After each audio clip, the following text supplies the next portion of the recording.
On this episode of Eager to Know, twin mind readers separated at birth, a surprising benefit of running, and my personal experience of being a magician. We all have a creative part of our brain, whether we use it or not, for generating new ideas, problem solving, and just viewing ourselves in this world. I am Ricky McGeckran, an artist living in Chicago, and I am eager to know and share with you all how people of a creative leaning have brought this way of thinking to the forefront and how it has shifted outcomes. Mark Toland is an international award-winning mind reader. We spoke about how he got into such a unique and interesting career. I am personally fascinated with magic, mind reading, and all that stuff, so I was thrilled to be able to hang out with him and get to know him better. So Mark, describe to me what you do. I am a full-time professional entertainer. I am a mentalist or mind reader, whatever you want to go by. That means I do psychological illusions, magic of the mind, sleight of thought, whatever you want to say. Mentalism is kind of magic. If you think of magic as being entertainment with props, mentalism is kind of entertainment with thoughts and ideas. So instead of using cards or coins or something like that, a mentalist uses the thoughts and choices and actions of an audience to kind of create the show. So I am a kind of cerebral psychological entertainer and do mostly corporate and college events around the country, a little bit internationally throughout the year to make my living. Okay. So when kids are thinking about what they want to be, it's usually like veterinarian, doctor, astronaut, probably not a mentalist or a magician. How did that come about for you? I'm assuming it has roots, you being a kid and being interested in this. Can you tell me about that? Sure. I was about 3 or 4 years old, and I saw a flurry of things happen all at once. I saw a performer at the county fair who did illusions, and I wasn't necessarily interested in stage illusions, but the amazement side of things really piqued my interest. I was blown away by this guy.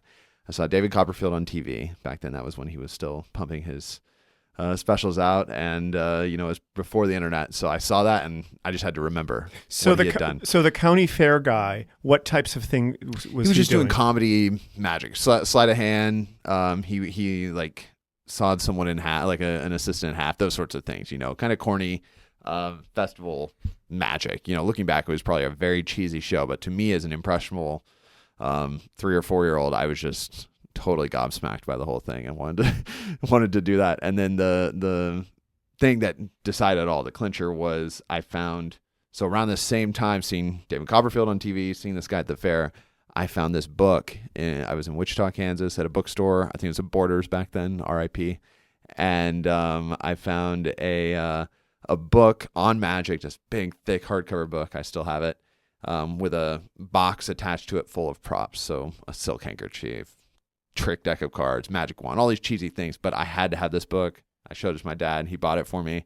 And next thing you know, I was just learning to read. I taught myself to read from this book because I had a younger brother and one on the way, in addition to my older sister. So my parents were quite busy. So I just sat down with these props and this book and learned sleight of hand, learned rope tricks and card tricks and all these things. But even then, even at 3, 4 years old, I was drawn to the mental side of things, psychological. I loved like guessing what someone was thinking or predictions or things like that.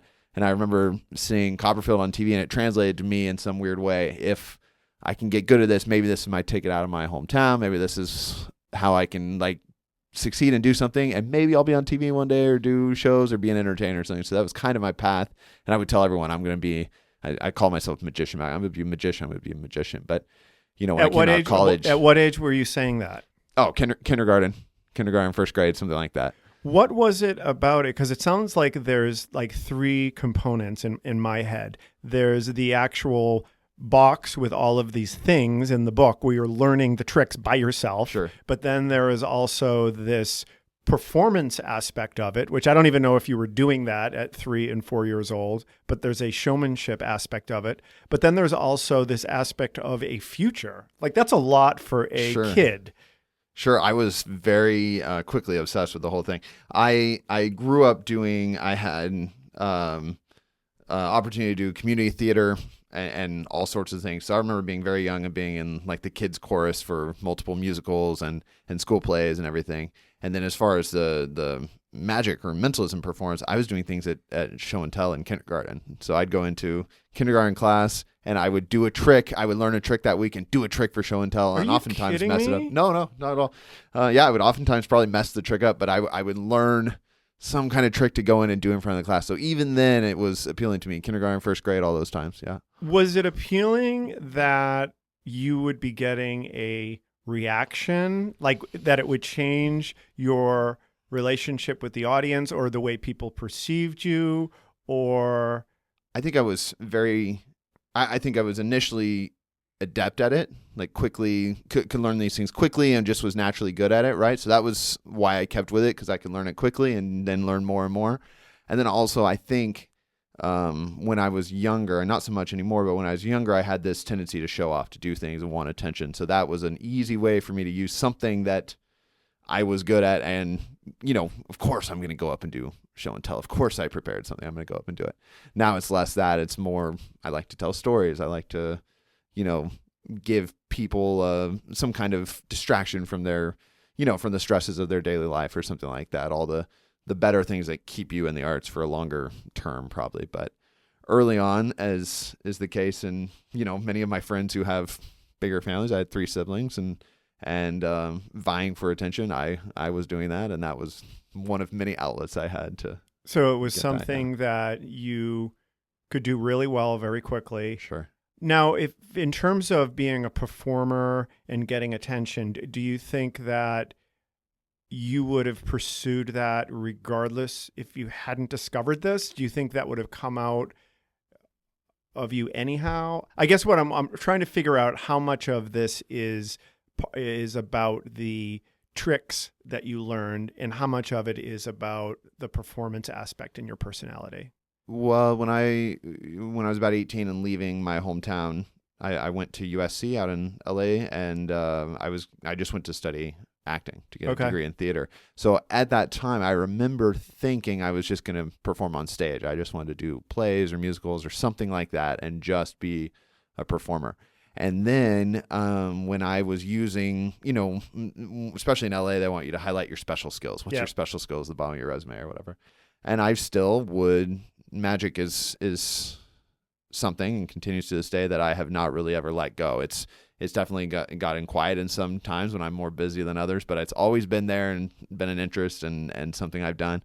And so when I highlighted that skill and did those things and people took interest, I just kept doing it more and more and realized, no, maybe I should do this instead. I hate auditioning. I hate, just my headshot in a pile. And I felt like I could really stand out doing, my show very quickly became all mentalism, all psychological illusion. So I felt like I could stand out that way. So, I knew I wanted to perform, and then it kind of, came full circle and found me back doing that. And so by the time I was out of school, I was like, I'm not going to do a cattle call audition. I'm going to go out and be, a solopreneur in many ways. I didn't want to be a businessman. I just want to be an artist, but, I'm going to go out and do mentalism instead of, be an extra on TV shows for 20 years until I get a big part or something like that. Yeah. Looking at all the different types of entertainment, I feel like the type of stuff that you do in magic is unique because of the way it makes people feel. Like, what is that? It's a sense of discomfort. Like when you go to the movies, it distracts you, but it usually fills you with fear, or it fills you with sadness, or, when you read a book, you kind of get similar emotions. But I feel like when you're watching a magic trick, because we'll talk about this more, I went to Chicago Magic Lounge. Oh, sure. I was in a completely different world, and it was a world I had never been in before. In my head, I was I use the words blown away. But what is that? What is the place that you're putting people in? How would you describe it? It's hard to describe. It's hard to define what it is. I think, much in the way music is a universal language, that perhaps definitely magic is a universal language. Because if you make something vanish, anyone anywhere in the world is like, wow, where'd that go? They at least perk up and they get that that's not possible, that they just saw something out of the normal. As far as what I do, mentalism is a spoken art form, so it's a little trickier to translate internationally unless you know what you're doing. But the feeling that it gives is very similar. I personally, I think I'm drawn more to mentalism than magic because I find it stronger. And What do you mean by stronger? more powerful. And I think the reactions are more powerful, and the entertainment factor is more interesting to me and more compelling as an art form. Magic's very kind of surface level. Oh, look, I shocked you. This is amazing. But it's just an object vanishing or moving or something. And magicians find ways to try to make it personal. I'll borrow your ring instead of doing it with my ring. Now there's some personal attachment to it because it's your object, Yeah. right? Whereas for me, I'm telling someone about themselves. I'm guessing their memory. I'm guessing their birthday. I'm guessing something to do with them. And there is just such power behind that. People come up to me years later, and this is all true. They'll come up to me years later after shows, and they will tell me beat for beat the thing I did to them because it was so, emotionally visceral for them that they just can't shake it. And they remember, they hold on to, little letters I wrote during a show of whatever the piece was for them, or remember it, in their memory, and they hang on to that. So I don't know how to describe it other than I really try to make my work personal. And I guess that'd be, as opposed to you just drawing a picture and me guessing the picture and drawing it 100 feet away, it's way more powerful if you were to think of, your favorite childhood memory or the name of, your best friend when you were younger. And I just pull that out of thin air because suddenly that's your life and that's all about you. And there's no way someone can penetrate in there. So to me, that's the first part, is the amazing part. And then in recent years, I've realized that I think the reason I keep doing this is because we live in a time of such connectivity. We have all the answers, our smartphones and our computers and everything we want. Our appliances are wired, our smart TVs, Alexa and Google Home and all this nonsense that we have, giving us information all the time. And so you can look up any information you want at a moment's notice, and you have it. A second later, you forget a song, you remember the song Shazam, right? You forget who said a movie quote, you can look it up on IMDb instantly. But what I do leaves people with a mystery that they can't Google, they can't figure out, they can't find out. So I think it's kind of the final frontier of mystery. Yeah. And I try to tell my audiences, just live in that wonder, live in that mystery and enjoy it, because that is something you don't get very often. Absolutely. And after a while, you're just going to have to say, I don't know, and that's okay. And I think that is maybe more powerful than that initial shock, the ability to, in 2019 or almost 2020 now, say, I don't know, and that's okay. And I try to live in that moment all the time, in that feeling of I don't know, and I don't need to know everything. And I'm trying to share that with my audiences as often as possible. Okay. Yeah. It's kind of, it makes total sense. It's kind of like when you have movies that have unanswered questions. Sure. And that's much more personally. A twist ending that they don't lean one way or another, and you don't debate understand. Like, I love a movie where me and my friends go, and then when we go out to dinner afterwards, we're talking about the movie. Like, what did this mean? Like, what do you think happened? And it's much more interesting for me, as opposed to when everything is just buttoned up. Right. You both take a stance on one side of the movie, and neither one of you is wrong or right, because you don't know for sure, and you'll never know. So you can equally hold equal ground on that and stuff. Yeah, I do that with my wife all the time. Yeah, totally agree. You mentioned that what you do, unlike magic, which has props, it's just you. And I really appreciate that. I'm a big cook, and I'm a scratch cook. So I do everything from just raw ingredients. That's and when awesome. you said that, that's what it reminded me of. It's just you and your voice and your hearing and your interactions with people, and you're creating something, a form of entertainment, really out of nothing. Would you say, is that accurate? Yeah, I think secretly I want to be like a stand-up comedian or something like that, right? So aesthetically, I've tried to make my show very much that, very bare bones stage, propless, however you want to describe it. And then I feel that mentalism is very much a spoken art form. So it's using words to paint this picture in the minds of the audience, to make things extra amazing, to build tension and dramatic effect and all these things. And it really is verbal. I don't ever do something. You'll see a magician do something to music. They'll go silent and play music, and they'll do something to music for a while and then come back and speak some more or something.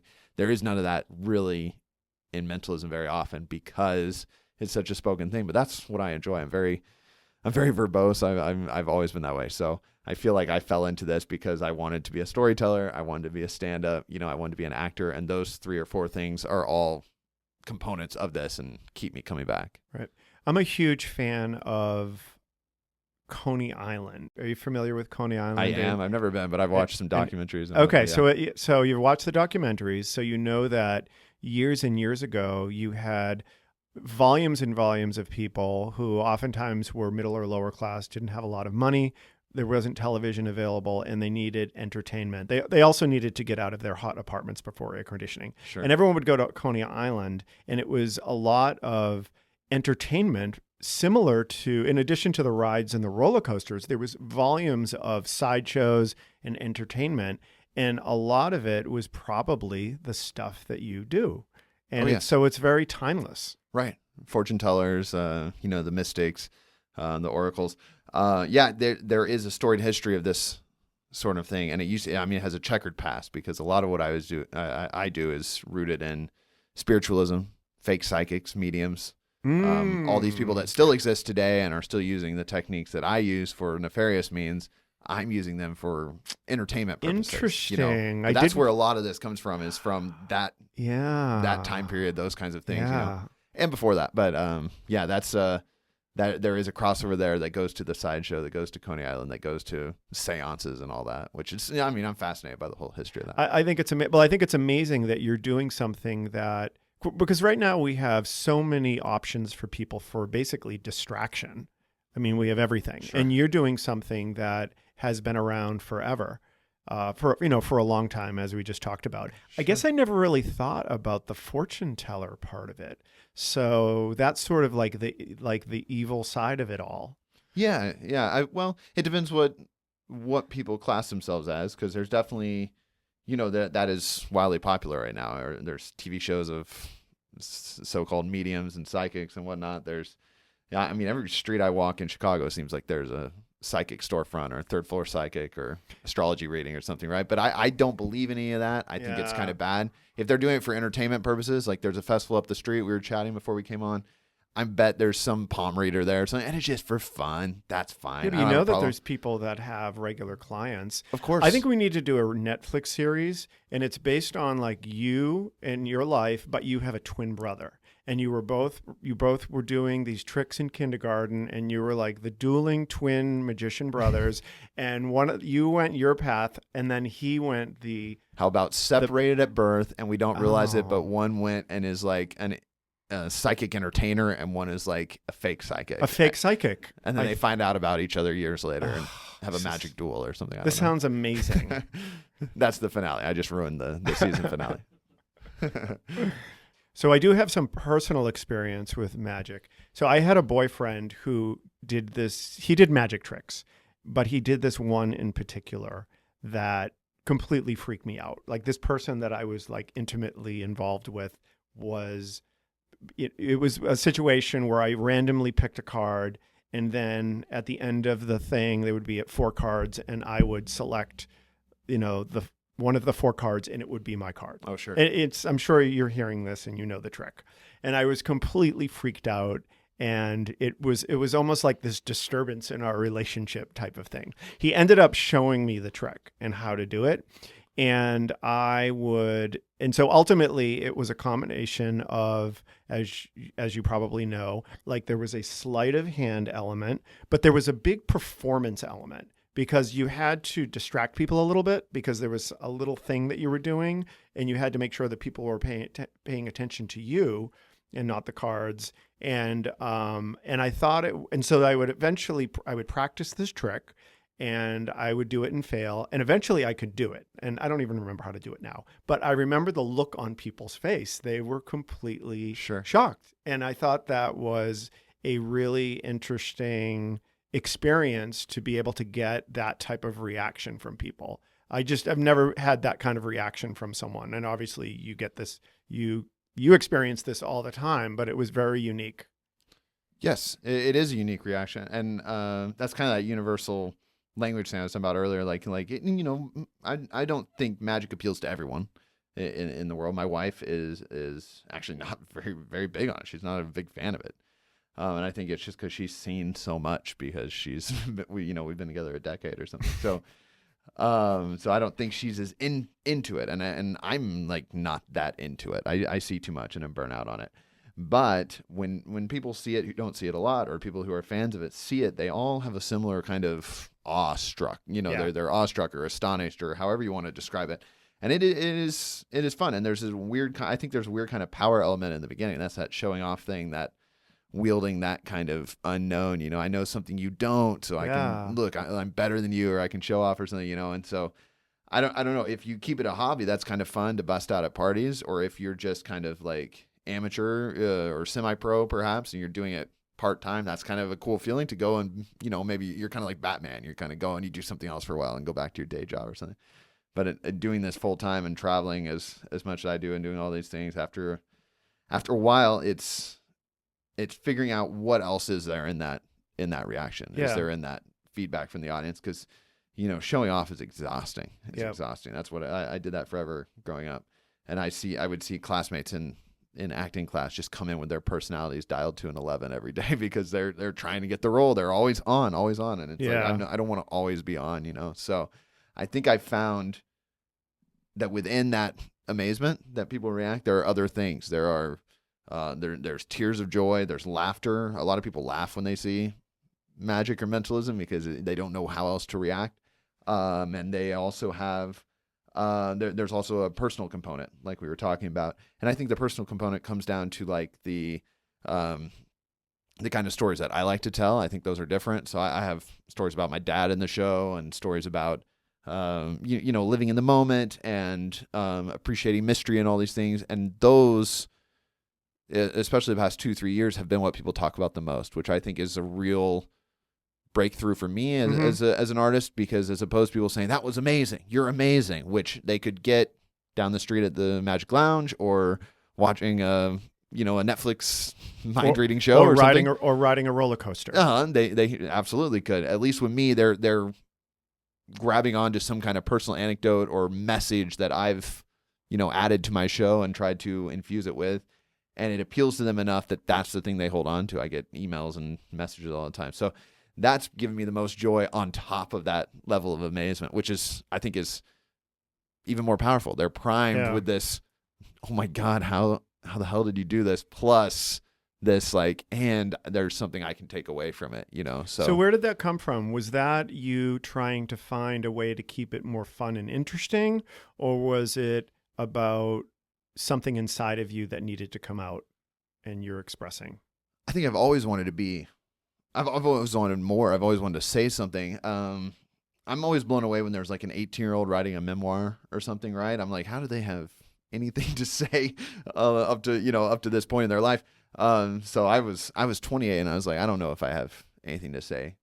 But I had ideas of things, and then suddenly I just started writing these things that felt like it was right to put out on stage, and I started to say them and started to, actually say things that meant something to me and not just what other people had said or regurgitate other ideas or something like that. But the artists that appealed to me the most are the people who wanted to say something on top of their entertainment or their art or something like that, and not surface level things. So as much of my living as entertainment, the biggest joy for me is producing a solo show where people come and I can actually add content to it or something. Yeah. I mean, how much is creative? How big a part is creativity in what you do?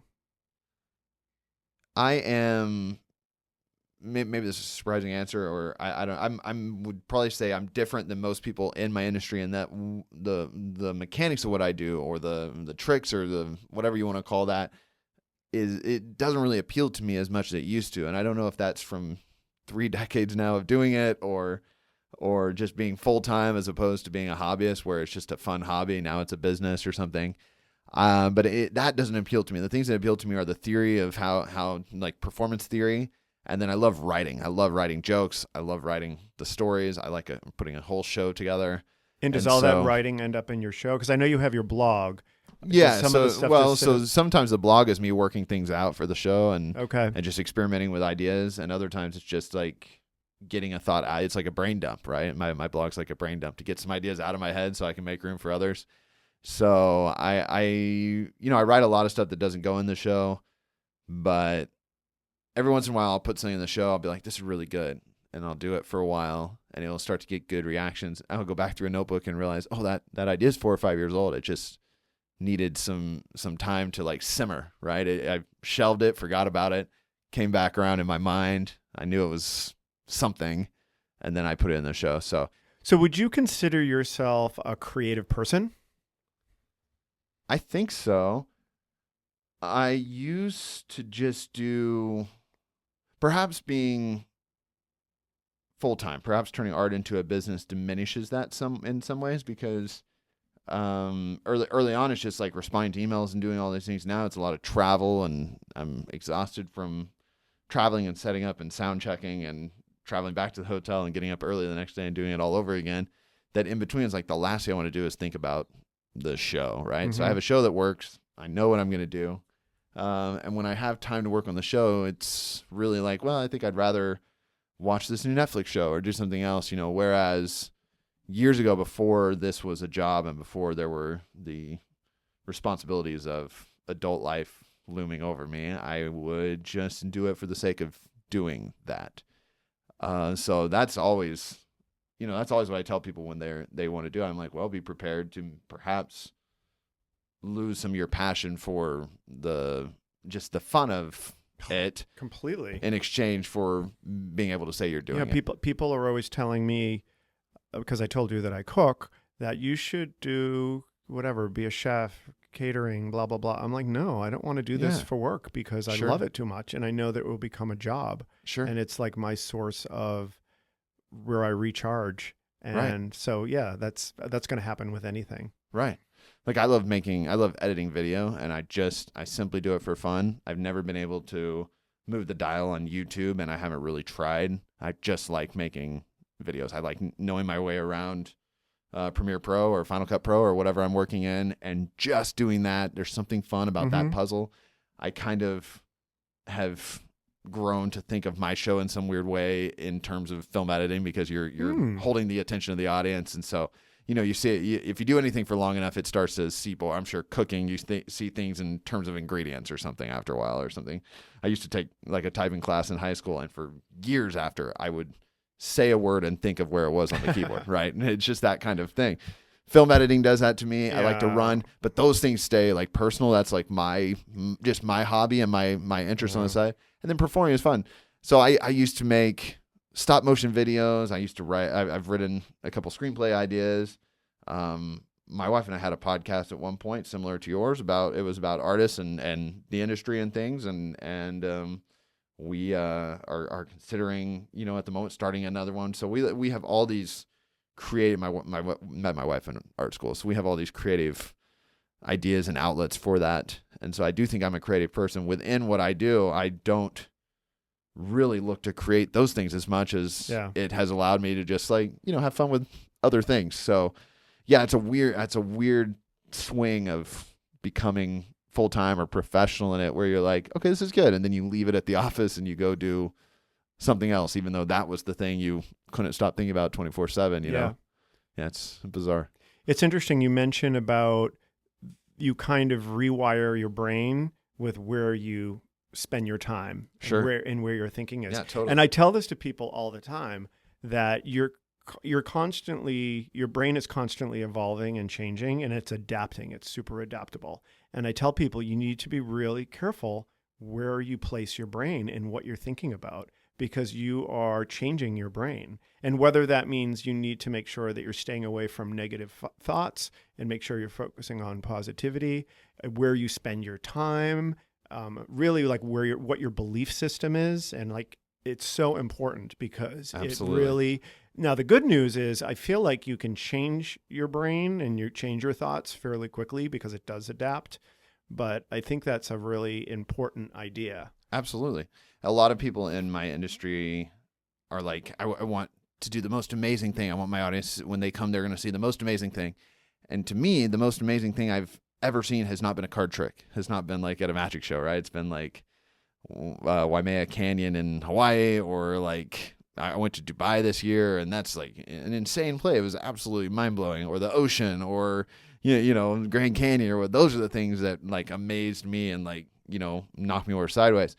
But the push for me has been mystery, has been, I think, what I have and what I can offer audiences, that feeling of not knowing is so powerful. And there was a moment 3-4 years ago where I was like, oh, I'm not living this.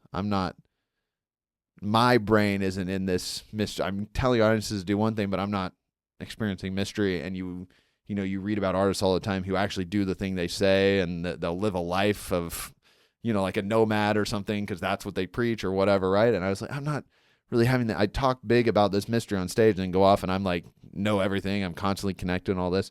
So to echo your point, I removed all that to wire my brain differently and do that. So, deleted social media, limit my screen time, read more books than watch movies. I've been writing a lot of my blog posts on a typewriter, and then I'll put them onto a computer just so I'm not like getting pings of the internet the whole time or something like that, right? So, I try to go out once a week or every other week.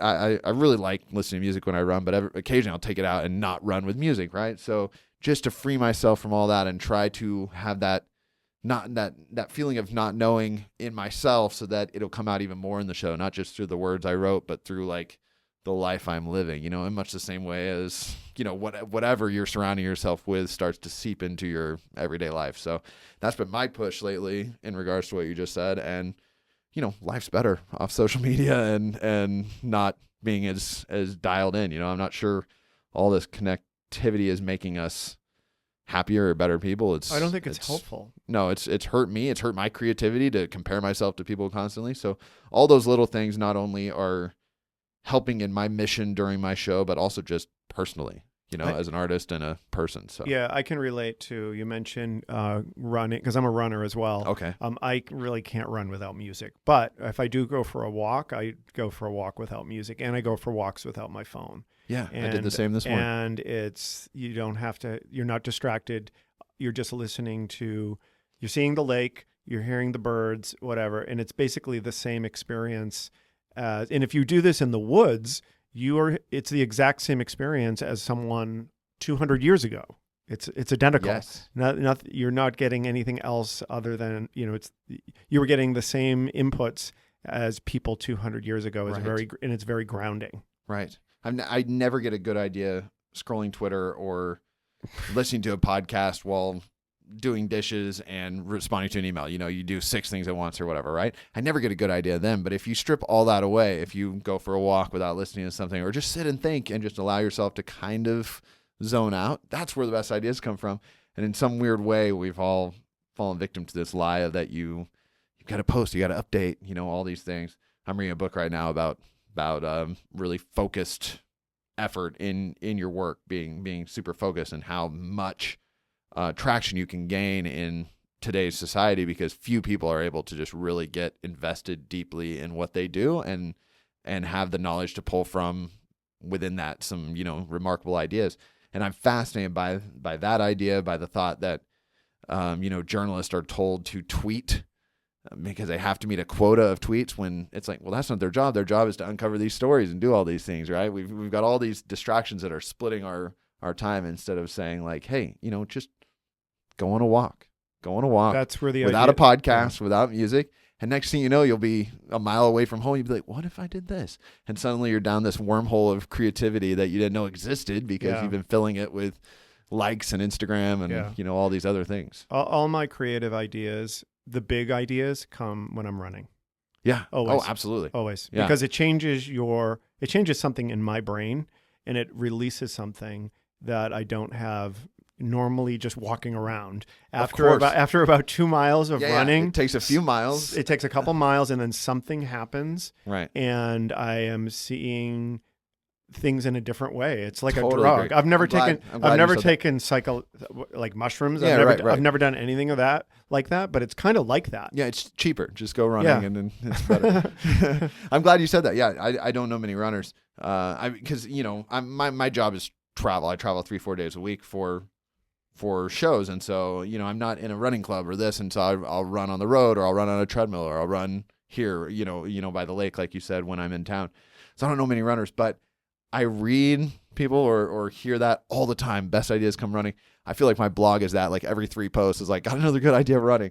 the other day I was like on mile 2 or 3, and I spent like 2 miles thinking to myself, how do mirrors work? I just spent all this time being like, how does a mirror work? And it was blowing my, I was out there for like 3, and then I came home and I just read articles about mirrors and was like so fascinated.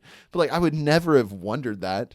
I was staring at the water and was like, I wonder if someone saw themselves in that. I was like, I want that on my wall. And so I just had this whole like, spiral downward. But where else do you do that running? You can't. Everywhere else, you're surrounded by, screens and bombarding, people bombarding you with advertisements or clipboards. Sign this, do that, take this, give me money. So yeah, the running is like that spot where, the weird ideas are still allowed and you can kind of be alone, and next thing nothing is off limits because it's just you. No. And yeah, it's really hard to filter yourself when you're in a lot of pain at like mile 4, You can't be like, that's a bad idea. You're like, I just want to think about this instead. So yeah, that's awesome. That's cool. Do you have any tips for people that are listening, for them to do something similar for themselves? Take a passion or a skill that they have and turn it into a job that makes money, potentially pays the bills, or it gives them a sense of fulfillment. Sure. I think it took me a long time to realize this, but I think whoever is listening to this or whoever's considering doing that your path is not going to look like anyone else's. So the sooner you realize that and you stop looking, and it's really hard in today's society to stop looking at other people, but if you can stop looking at other people or reading someone's biography or memoir or see them on a talk show and be like, that's how I'm going to do. I got to do this and this and this and this to get where I want to be. It's just not going to happen for you that way. It's just not how it goes. No one person knows the path forward because it's different for everyone. You could take 3 famous comedians and none of them went the same way, but they're all household name comedians. That's it. So you just need to do your thing every day and just do a little bit more, and next thing you know, you a couple small gaps open and something else opens and another opportunity. But I don't have an answer other than that, and the sooner you realize that no one really has that answer, it's just grit and persistence and being willing to fail and put yourself out there and all those things that everyone's already told you. All the answers are there, you just have to be willing to put in the hours. Once you do all that, then suddenly you'll look back 2 years from now and be like, oh man, I've taken some strides forward and didn't even realize it, and I guess that's the joy of the arts, is that we get to create things that have never existed before and simultaneously create the path to do those things. Yes. We're creating our own market and our own career in addition to creating our own product, right? And that to me is exciting. So yeah, we live in this time of compare ourselves to each other, Instagram, whatever, YouTube, all these things that are out there. But once I turned that off, flip that switch and stopped worrying about other people's pathways and just knew that this is mine. This is my path. Yep. And maybe it's going to take me longer, or maybe I've got to go right instead of left at this point. That just, anxiety goes away. That calms you down. And next thing you know, you're just working on your thing. And that is kind of what we all want to be doing. That's what I want to do. That's an amazing piece of advice. I think that's wonderful. I think the important part of that, though, is that you have to be paying attention to the world when you're not going by a template and you are doing you have to really pay attention to what is going on. You have to pay attention to your failures, your successes. You can't brush aside a failure like, it was their issue. You can't do that. You have to be paying attention to everything. Right. And that's how you create that path. At least I think. No, I agree. I think my favorite part of getting older, being in my late 20s or early 30s now, is having a level of self-awareness, of understanding who I am and why I'm the way I am. I lost my father in college, and I know there are parts of me that are still affected by that to now, and that determine who I am. And I travel a lot, so the way I interact with people now is different than I did when I was just in a secluded town in Kansas, when people are different than you. So I love having this level of self-awareness, and it transcends into everything, because now if I'm doing something, I can say, am I doing that because that's how I would do it, or because I heard that someone else would do it? Mm-hmm. Am I making this because it's mine or because it's someone else's? I can have that level of awareness about myself and that honesty. And, if you're good at having that, great. If not, surround yourself with someone who can be honest with you. And when they say, hey, ask them for feedback and say, what do you think of this? And when they give you feedback, shut up and take the feedback, because that's the only way to really know, am I progressing? Am I moving forward? Am I getting where I want to be? Is by, listening to someone be truthful with you, whether it's you or a partner or a friend or something like that. That's huge. And it, like you said, it's paying attention and being willing to embrace, changes in your environment, changes in yourself, and know like how those little things are going to shift and shape your future. Yep. That, that's really the joy of getting older. It's being like, oh, this is why I do this. This is me. This is my path. This is my journey. I think that another tidbit of advice is like, you can't have a one-track mind. You still need to live a life as an artist, because all those things seep through. I was at the Art Institute 3 days ago over the weekend, and I'm always struck by how the description of the painting is always of the person's life. This person was going through he was battling depression, and so he moved into this thing, and this painting was inspired. And it's like the painting came out of all these other things. It wasn't, I set out to create this painting. It came out of others. So it's always a reminder, like, you still got to live a life and have all these other things. And so whether or not I ever mention this on stage, it's still going to come out, because that's me, and I'm a 3-dimensional real person on stage, hopefully. And all of that is going to seep out, whether you're a photographer, painter, mentalist, whoever. So that's kind of the joy of what we do, as opposed to sitting in a cubicle and, fielding calls all day or something. Nice. So where can people learn more about you, find out how to book you, to see you perform, everything about you? Where do they go? Well, I have recently gone off social media, so it's just my website, marktoland.com, marktoland.com. That has all my upcoming show dates, videos people can watch. I write a weekly blog. It's called Thursday Thoughts.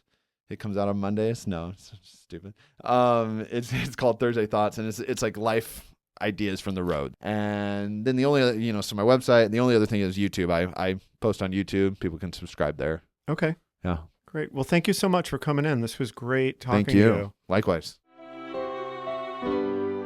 My name is Ricky McGuckran, and you have been listening to Eager to Know, the podcast. If you haven't already, please go to Apple Podcasts and subscribe, rate, and review this podcast. Join me next week for another Eager to Know podcast.